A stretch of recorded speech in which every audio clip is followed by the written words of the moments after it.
John from fatsexblog.com here today to go through how to avoid cluster keyword cannibalization. Yes, it's a mouthful. I will explain it all. Before I do, this is sponsored by zoic, which is a high-tech platform for bloggers that offers automatic ad split testing all over your site, maximizing revenue. Leave it to the machines so you can focus on your content.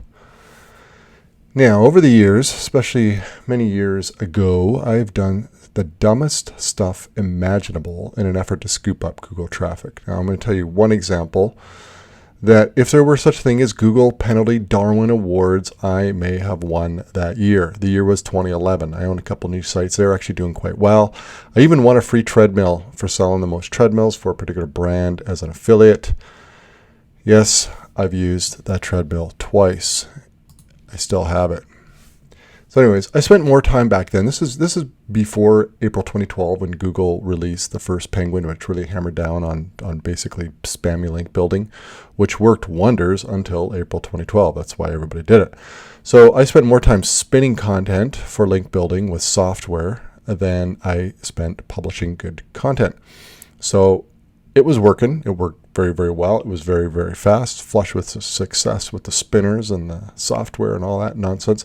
I decided to tackle something bigger. I thought I was pretty much a visionary SEO, which is a joke, right?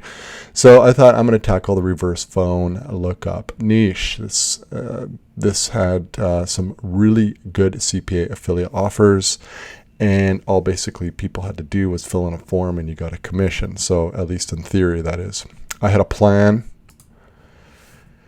but my eyes were bigger than my stomach, and my plan was to target every town and city in the U.S. with 50,000 or more people, and that amounted to hundreds of pages, which I basically just cranked out over and over and over. But you guessed it, I had the same content be pretty much on every page. Now, by this point, Google definitely had technology in place to deal with the duplicate content on the same site, and surprise, surprise, the entire site was deindexed before it made a nickel, and that was a super drag. And it's my sad story for the day. Now, that is also an example, and here's the point, how not to publish article clusters on a site. So what is a cluster? A cluster is a series of articles that cover a topic in depth. So they're very related. They're very tightly related topically, but they're different enough to warrant separate articles. Yet you could probably put together a 25 or 30,000 word article, but it's just too much. I mean, a lot of times people just don't really need to know everything there is about a particular topic. That's not what they're looking for. They're looking for bite-sized pieces of information. And so we create clusters, individual articles explaining different aspects of an umbrella or overarching topic. So I discussed about my approach through basically publishing clusters, why I like them, why I think they're very effective on niche sites. And a reader emailed me and said, listen, I got a question about the clusters, in particular to keyword cannibalism. And you say carpet bomb, a popular topic. So if I have a post on, say, X, would it hurt to use the same keyword X in multiple posts? Do I need to use long tail keywords? I'm confused because I've heard from others not to reuse the same keyword or your overall ranking for that post will drop. Okay, so part of this question is yes, you obviously don't want to use the same keywords in the same articles, especially the titles. Topically, they need to be different. But on the flip side, it's perfectly fine to use the same seed keyword in multiple articles if the information that you're providing is indeed different. So the best way to explain this is going through some examples, all right? Keyword cannibalization is bad. You want to avoid it. Duplicate content, which is basically the same articles, the same information on the same site, is bad. You don't want to do that. Publishing the most thorough, in-depth series of articles, each article being different in terms of the information they provide, is good. Don't think you can fool Google if you're going to try to really target two of the same keywords, even though they use different words, and just change the words in the article. It's not going to work. Bad idea. You may get away with it a few times, but if your whole site is that way, not a good idea. You can have a weak site. So how do you determine if two two long tail keywords are the same or different? The answer is you really must assess the user intent. Okay, so it's basically fancy words for a simple concept. When I'm considering two long tail keywords and whether they are essentially the same or different, I ask myself, when people search both phrases, are they essentially seeking the same information or is it different? And now here's an example, right? Seed keyword is ice cream. Big topic, huge topic. Over 328,000 monthly searches for ice cream. So there's a lot that you could do with ice cream, right? There are many, many long tails that could and should form many different articles.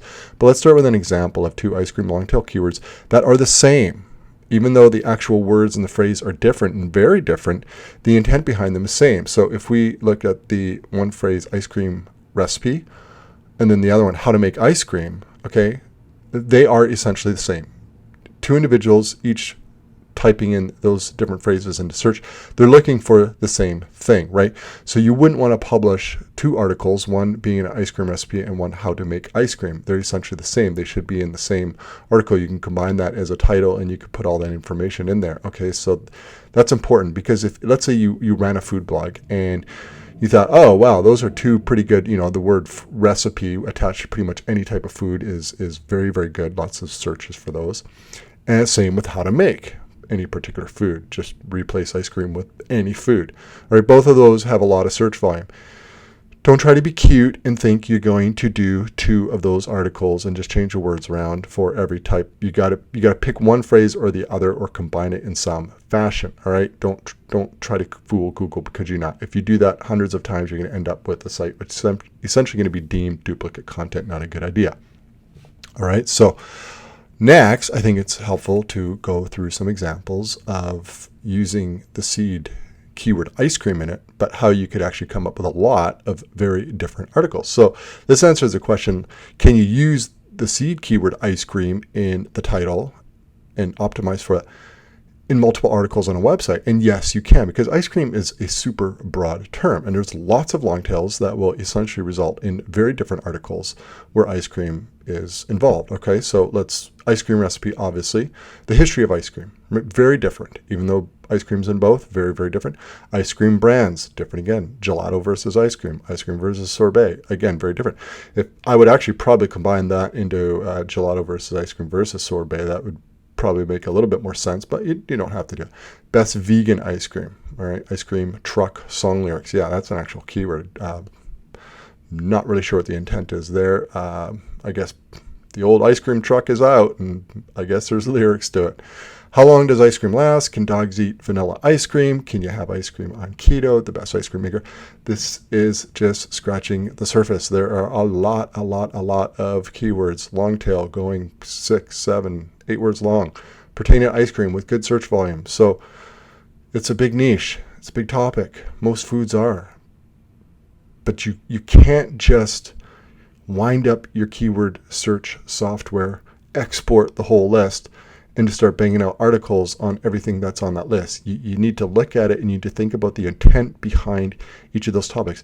You're gonna have to combine some of them, and you've got to actually think about these things. That's where you're going to really make a big difference between an excellent website and something mediocre or something really bad, which is like the site I built in 2011, where I was really trying to just fool Google and capture a whole bunch of keywords with essentially the same content. Big mistake. I learned my lesson. This is how I do it now.